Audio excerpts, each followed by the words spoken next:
এই ৮ ঘন্টা সময় নির্ধারণকে নিয়ে কেন্দ্র করে যে সকল শ্রমিক ভাইয়েরা নিহত হয়েছেন তাদের রোহের মাগফিরাত কামনা করি। তার থেকে আজও পর্যন্ত সেটাকে আন্তর্জাতিক শ্রম দিবস হিসাবে ঘোষণা করা হয়েছে। সারা বিশ্বে এই দিবসটা পালন করা হয় কারণ শ্রমিকদের কল্যাণের স্বার্থে। আমরা যেহেতু শ্রমিক দলটা করি, শ্রমিক হিসাবে জানি, তাই শ্রমিকদের সেই দিনটাকে আমরা উদযাপন করার জন্য সব সময় অতি আগ্রহে বসে থাকি। আমরা অত্যন্ত গর্বিত যে আমাদের প্রেসিডেন্ট বীর উত্তম জনাব শহীদ প্রেসিডেন্ট জিয়াউর রহমান, তিনিও একজন শ্রমিক হিসাবে পরিচয় দিতেন। সেই জন্য এই শ্রমিক শ্রেণীটা অবশ্যই আমরা গর্ববোধ করি। তা আমাদের দেশনেত্রী মরহুমা বেগম খালেদা জিয়াও তিনিও পরিচয় দিতেন যে আমি একজন শ্রমিকের স্ত্রী হিসাবে গর্ববোধ করি। তো সেইখান থেকে আজকে আমরা যখন তাদের সুযোগ্য সন্তান জনাব তারেক রহমান আমাদের সেই শ্রমিক সমাবেশে উনি প্রধানমন্ত্রী হিসাবে উপস্থিত থাকবেন, সেটা আমাদের অত্যন্ত গর্বের বিষয়। সেই বিষয়টাকে আমরা যাতে খুব জাঁকজমক এবং সুন্দর একটা পরিবেশে উদযাপন করতে পারি এবং সর্বোচ্চ উপস্থিতিটা রাখতে পারি, সেই জন্যই আজকে আমাদের এই প্রস্তুতি সভা। তা আমরা এই প্রস্তুতি সভা থেকে আমাদের থানাগুলা এবং উপজেলার নেতৃবৃন্দরা যেই ভরসা দিয়েছে, আমি প্রত্যাশা করি ভরসা এইখানে নয়, তাদের প্রত্যাশা থাকবে আরও বেশি, কারণ যখনই নিজেদেরকে মনে করতে হবে যে আমরা একজন শ্রমিক এবং শ্রমিক দিবস, সেই শ্রমিক দিবস আমাদের প্রধানমন্ত্রী উপস্থিত থাকবেন, আমরা তাকে এক নজর দেখার জন্য হইলেও আমরা অতি আগ্রহে সেখানে উপস্থিত থাকবো।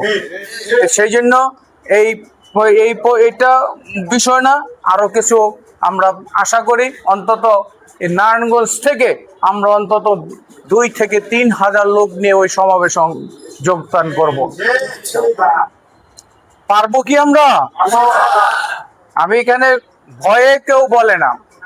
আমরা অতীতে যখন বিরোধী দলে 17 বছর ছিলাম, 15 বছর ছিলাম, তখনই মে দিবসে আমরা নারায়ণগঞ্জ থেকে 1-1.5 হাজার লোক নিয়ে সেখানে পার্টিসিপেট করছি।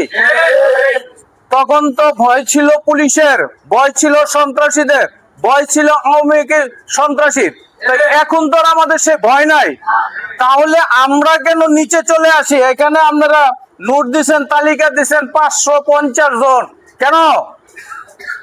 এই শ্রমিক দল কি নারায়ণগঞ্জ মহানগর নাকি?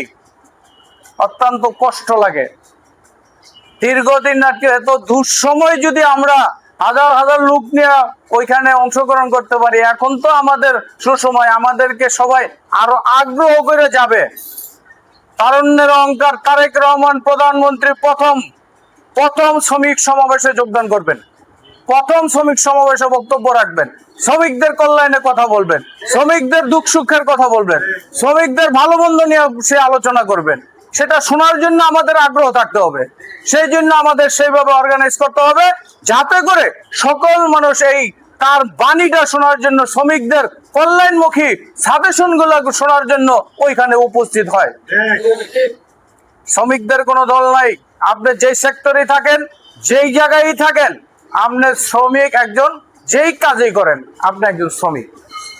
জাতীয়তাবাদী শ্রমিক দল করতে হবে তা না, কারণ সারা দেশে যারা শ্রমজীবী মানুষ তারাই শ্রমিক, আপনি যে অবস্থায় থাকেন। সেই জন্য প্রত্যেক জায়গা থেকে যাবে। আমাদের হলো অর্গানাইজ করা, তাদেরকে কাছে ডাকা, সাথে নেওয়া, পাশে বসানো। আমরা যদি তাদেরকে সেইভাবে ব্যবস্থা দিতে পারি, অর্গানাইজ করতে পারি, উৎসাহিত করতে পারি, তাহলে সেখানে ওই যে আমার সদস্য বলছে যে প্রাইম মিনিস্টার বলছে যে ঠিক আছে আমি প্রোগ্রামে থাকবো, প্রোগ্রামটা ভালো করে করেন। প্রোগ্রামটা ভালো করে করেন বলতে কি, আমরা সারা ঢাকা ওই দিনকা সয়লাভ হয়ে যাবে, লোকের লোকারণ্য হবে এক নজর আমাদের তারেক রহমানকে দেখার জন্য। এটা আমরা প্রত্যাশা করি এবং আমাদের সেইভাবেই প্রস্তুতি থাকবে ইনশাআল্লাহ। যারা আমাদের এখানে যে এমপি সাহেব, প্রশাসক সাহেব, তাদেরকে নিয়ে আমরা দীর্ঘ সময় পূর্বে যদি আমাদের ঢাকাতে প্রোগ্রাম না থাকতো, আমরা যদি নারায়ণগঞ্জে প্রোগ্রাম করতাম, তাহলে তারা আমাদের প্রোগ্রামের অতিথি থাকতো, তাদেরকে আমরা অতিথি রাখতাম। এবার যেহেতু আমাদের যেতে হবে ঢাকাতে, তাদেরকে অবশ্যই দাওয়াত দেওয়া উচিত। আমরা একটা যুগ্ম আহ্বায়কবৃন্দ একটা টিম করে আমরা প্রত্যেকের কাছে যাব, প্রত্যেককে দাওয়াত দেব, তারা যেন আমাদের সফর সঙ্গী হন এবং ঢাকায় উপস্থিত হন। আমরা সেই জন্য তাদেরকে অবশ্যই দাওয়াত দিব। আর পরিবহনের যে ব্যবস্থার বিষয়টা, পরিবহন মালিকদেরকে আমরা বিনয়ের সাথে অনুরোধ করব, আমরা আওয়ামী সন্ত্রাসীদের মতন রাস্তা থেকে জোর করে গাড়ি নেব না। আমরা তাদের কাছে বিনয়ের সাথে চাইবো, আমরা ভাড়া দিয়ে গাড়ি নেব। আপনাদের হয়তো লাভ দিব না, ন্যায্য ভাড়া দেব। তাহলে আমাদের সেই সুবিধাটা আপনাকে দিতে হবে, যাতে ভাই গাড়ি লাইনে সিরিয়ালে নাই, তোমরা দিতে পারবো না ভাই, 5টা নাও 10টা নাও, তা না। মালিকদের সাথে আমরা বসবো, আলোচনা করব, যে ভাই আমাদের এতগুলা গাড়ি লাগবে, আমাদের এতগুলা গাড়ি দিবেন, আমরা আপনাদের অন্তত তেল খরচ দিয়ে আপনাদের যে ভাড়াটা, সে ভাড়াটা আমরা দিয়ে দেব। ঠিক আছে, আমরা সেই ভাড়াটা দিয়ে দিব। আর আমাদের সাথে যে সকল শ্রমিক ভাইয়েরা আমাদের লগের, তারা পূর্বেও আমাদের সাথে গেছেন, এখনো যাবেন, কিন্তু আপনাদের এই যে যত দাবি দুবি যেগুলি আছে, এগুলি কোনো সময় অপূর্ণ থাকে না।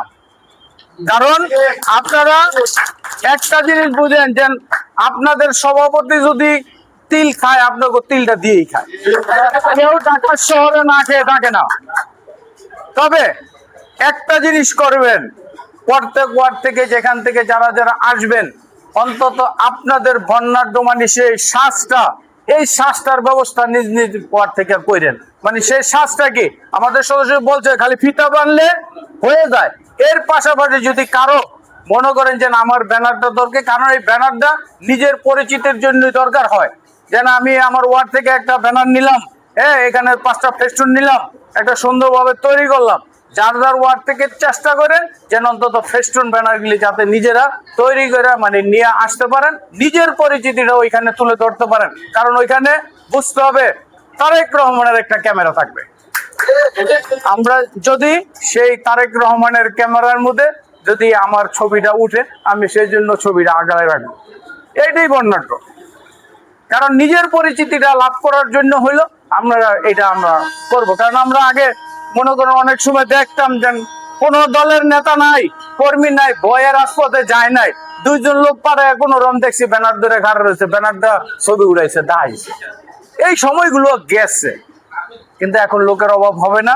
এখন আমি প্রত্যাশা করি আগের চাইতে জাঁকজমক ভাবে, আরো স্বতঃস্ফূর্ত ভাবে, আরো অনেক জনবলের মধ্য দিয়ে আমরা অন্তত 2 থেকে 3 হাজার লোক নিয়ে ঢাকায় র্যালি করবো। মানে টানি র্যালিটা মানে কি, মে দিবসের র্যালি। আমরা TNT মোড়ের থেকে যখন একসাথ হব, TNT মোড় থেকে যখন আমরা পল্টনে যাব, যেই যাওয়াটা যাব, এইটার নাম র্যালি। এইটাই আমাদের র্যালি হয়ে যাবে। তাহলে আমরা অন্তত এখানে যেহেতু সদস্য সচিব টাইম দিতে, সর্বোচ্চ একটা মানে আগে থেকেই গাড়ি ছাড়া হবে, লাস্ট গাড়ি একটার মধ্যে সবাই এখানে পৌঁছে যাব। এখান থেকে গাড়ির ব্যবস্থা থাকবো পর্যাপ্ত, সেই গাড়ি দিয়ে TNT মোড়ে গিয়ে নামবে, TNT মোড় থেকে আমরা র্যালি নিয়ে পল্টনে উপস্থিত হবো। ঠিক আছে,